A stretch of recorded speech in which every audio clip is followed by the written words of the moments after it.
the Lord began to bring several layers of deliverance to my life. Number one was Deuteronomy chapter 28 from verse 1 and 2. You hear me read it often. That it shall come to pass, if thou shalt diligently hearken to the voice of the Lord, to observe and to do all his commandments, which I command thee this day, that the Lord will set Joshua Selman on high above how many nations?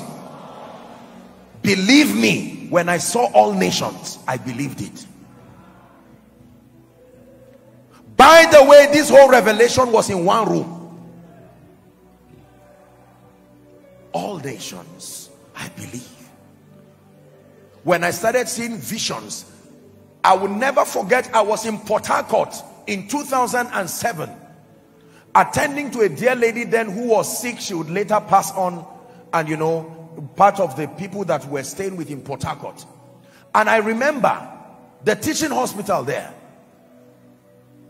It was my turn to attend them, you know, as a man of God, and I suddenly looked outside from that bed space, and I was open to a vision. I saw 37 flags, and that was the international headquarters of Koinonia. I saw it there.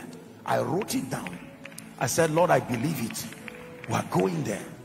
Can I tell you this? Please look at me. For some of you, nothing good has come to your life because your mindset has commanded every good thing to return.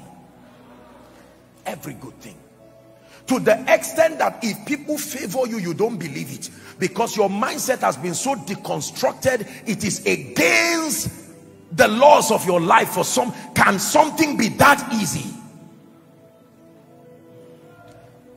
There are many of you here who, intellectually speaking, you are about the brightest and the finest, yet you have fallen into this deception of Satan that you are good for nothing. Apostle, I think I'm good for nothing. If I ask you why, you'll say, I don't speak very well. My English is this and that. Give me another reason. I come from the village, you will say. My grandmother is in the village. My grandfather is in the village. I was born and bred in the village, drinking well water. What has that got to do with a glorious destiny? Can I tell you, you can choose to be in Egypt and yet be thinking Canaan. In fact, you have to think Canaan to go to Canaan.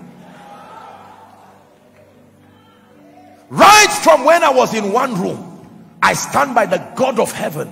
I believed everything God told me. I'm not just speaking in terms of finances and all of that. No, I believed it. That one day I will speak to kings and I will speak to nations. I believed it. Jeremiah 1:5. Say not that I am a child, but to whoever I send you to. Verse 6. You see, Jeremiah cried and said, I cannot speak, for I am a child. Verse 7, he rebuked him and he says, say not that I am a child, for thou shalt go to all that I shall send thee, and whatsoever I command thee, thou shalt speak. For someone, God is speaking to you here, that he's lifting you, not just spiritually. I hope you understand the concept of kingdom advance now.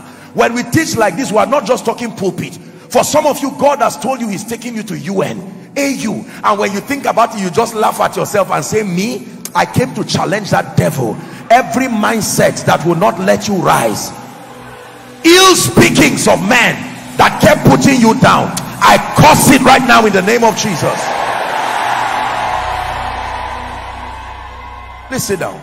Unfortunately, sadly but unfortunately, many of us probably came from families where it was a norm to speak words of discouragement.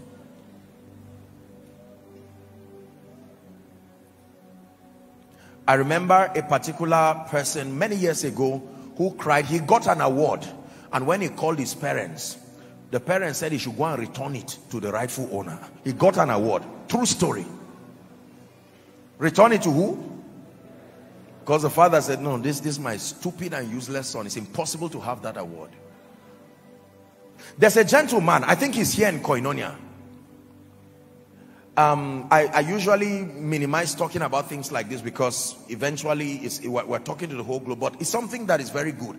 The gentleman came and met me, I think a month or two in School of Ministry, and he had designed a drone, a very intelligent, a drone system that will be such a blessing, you know, to several people and several parastatals across this nation. And he had designed also something like the engine of a vehicle or something like that. I looked at him and I held his hand. I said, my dear one, listen to me. No matter what happens, let me give you two confessions. One, it's going to be difficult to rise to the top. Go and listen to my message, this grace called favor. Because in Nigeria, you need favor, not just skill to rise. Number two, I told him, no matter what happens, don't give up on your dreams. How many times have you seen people who produce results that were far less than what you know you could do, and yet you are forced to clap for them because their mindsets were more superior than yours, not because they had a better idea. Because of the color of your skin, because of your sociological context, you can allow life to reduce you to a point where many of us call ourselves grasshoppers. They limited themselves. God never called them grasshoppers. Satan never called them grasshoppers. They called themselves grasshoppers.